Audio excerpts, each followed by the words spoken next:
I want to be a baseball player. This is something that I think about. The more I think about it, I'm convinced that God wants me to play baseball. What a throw! Clemente putting on a one-man. Roberto Clemente, in full. Roberto Clemente Walker, born August 18, 1934, Carolina, Puerto Rico, died December 31, 1972, San Juan, professional baseball player who was an idol in his native Puerto Rico and one of the first Latin American baseball stars in the United States. Clemente excelled in athletics as a youngster, and at the age of 17 was playing for the Sanchez Crabbers of the Puerto Rican Baseball League. The Dodgers signed him the following year, and by 1954 he was playing for their AAA team in Montreal. "Well," I said to myself, "there's a boy who can do two things as well as any man who ever lived," said Dodgers scout Clyde Sukeforth. "Nobody could throw any better than that, and nobody could run any better than that." Clemente was originally signed to a professional contract by the Brooklyn Dodgers in 1954. He was given a $10,000 bonus, very high by the standards of the times, but was sent to the minor leagues for the 1954 season. Because of a major league rule that stipulated that any player given a bonus of more than $4,000 had to be kept on the major league roster for his entire first season or be subject to a draft from other clubs, the Dodgers lost Clemente. Pittsburgh, which had finished last in the National League in 1954, selected him. Clemente made his major league debut on April 1, 1955, and spent his entire career with the Pittsburgh Pirates.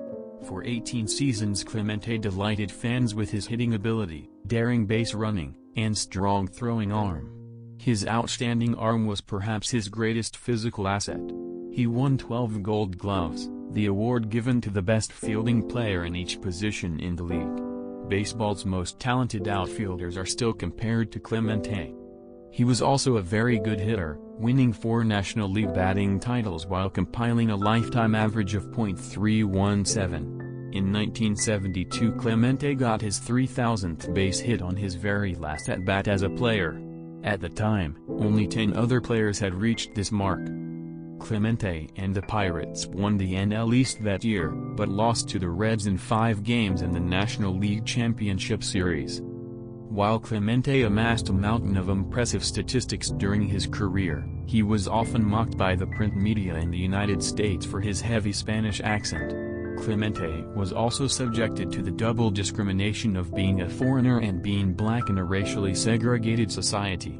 Although the media tried to call him Bob or Bobby and many of his baseball cards use Bob, Clemente explicitly rejected those nicknames, stating in no uncertain terms that his name was Roberto. There was also confusion over the correct form of his surname. For 27 years the plaque at the National Baseball Hall of Fame read Roberto Walker Clemente, mistakenly placing his mother's maiden name before his father's surname. Only in 2000 was it changed to its proper Latin American form, Roberto Clemente Walker. Perhaps equally as important as Clemente's accomplishments on the field was his role as an advocate for equitable treatment of Latin baseball players, in which he took great pride. Near the end of his career, Clemente commented, "My greatest satisfaction comes from helping to erase the old opinion about Latin Americans and blacks." A close friend of Clemente's, Spanish-language sportscaster Luis Mayoral, added, "Roberto Clemente was to Latinos what Jackie Robinson was to black baseball players. He spoke up for Latinos, he was the first one to speak out."